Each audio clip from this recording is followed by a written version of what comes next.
مفتی صاحب کے YouTube channel کو سبسکرائب کیجئے۔ مفتی عطاء الرحمن قاسمی۔ حضرت صحابہ کرام کے واقعات ہمیں زندگی کے اندر ہمارے اعمال میں جلا بخشتے ہیں۔ ان کے واقعات سے ہمیں تعاون ملتا ہے، اعمال صالحہ کرنے کی ترغیب ملتی ہے، خوف الہی کا جذبہ پیدا ہوتا ہے کہ اللہ نے جنہیں رضی اللہ عنہم ورضوا عنہ کا مژدہ سنایا ہو، جن کی اللہ تبارک و تعالیٰ نے جن کا جنت جانے کا اعلان کر دیا ہو، جنہیں جنت کی بشارت مل چکی ہو، وہ بھی اتنے اعمال کرتے ہیں، وہ بھی اللہ سے اتنا ڈرتے ہیں، ان کے دل کے اندر بھی خوف الہی کس قدر رچ بس گیا تھا۔ ایک مرتبہ حضرت عمر فاروق رضی اللہ تعالیٰ عنہ امیر المومنین ہیں اور گشت کر رہے ہیں کہ کہیں میری عمارت میں کوئی شخص پریشان حال تو نہیں۔ ایک جھوپڑی کے قریب سے گزرے تو اس کے اندر ایک بڑھیا بیٹھی ہوئی۔ حضرت عمر فاروق رضی اللہ تعالیٰ عنہ اس بڑھیا کے پاس گئے اور جا کر کہنے لگے، اے ضعیفہ، آپ کا عمر یعنی امیر المومنین کے بارے میں کیا خیال ہے؟ اس ضعیفہ نے جواب دیا، اللہ عمر کا بھلا نہ کرے۔ حضرت عمر فاروق رضی اللہ تعالی عنہ نے ارشاد فرمایا، اے ضعیفہ، تو امیر المومنین کو بددعا کیوں دیتی ہے؟ اس بڑھیا نے کہا کہ امیر المومنین عمر فاروق نے آج تک میری خبر نہیں لی کہ میں کس پریشانی میں ہوں، میرے پاس کھانے پینے کا نظم ہے یا نہیں، میں کن مشکلات سے گزر رہی ہوں، عمر نے میری کوئی خبر نہیں۔ حضرت عمر فاروق رضی اللہ تعالیٰ عنہ نے فرمایا، اے ضعیفہ، بھلا یہاں اتنی دور اس کونے میں، اس جھوپڑی میں عمر فاروق کو کیسے آپ کی پریشانیوں کا علم ہو جاتا؟ آپ پر کیا گزر رہی ہے انہیں یہاں سے وہاں کیسے معلوم ہو جاتا؟ آپ نے کبھی ان سے تذکرہ کیا ہو، آپ داد رسی کے لیے پہنچی ہو تو پھر تو آپ کہیں بھی۔ اس بڑھیا نے کہا، واہ بھائی واہ، سبحان اللہ، امیر المومنین ان کو بنایا ہوا ہے، ان کی عمارت مشرق سے مغرب تک جہاں تک ہے اور انہیں اپنی رعایا کا علم نہ ہو تو پھر یہ کیسی عمارت ہے؟ حضرت عمر فاروق رضی اللہ تعالی عنہ اس کا جواب سن کر رونے لگے اور یوں گویا ہوا، اے ضعیفہ، آپ اپنی یہ پریشانی مجھے فروخت کر دیں، میں اس پریشانی کو آپ کی خرید لوں گا اور عمر فاروق کو بچا لوں گا۔ بڑھیا کہنے لگے، کیوں میں مذاق کرتے ہو؟ بھلا آپ مجھے اس کے عوض کیا دے دیں گے؟ میں اسے کیا فروخت کر دوں گی؟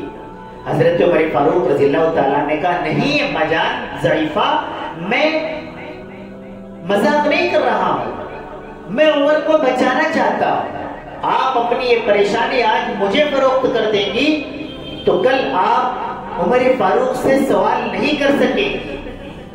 اس ضعیفہ نے کہا کہ ٹھیک ہے، تو پھر آپ مجھے اس کے عوض 25 درہم دے دیں۔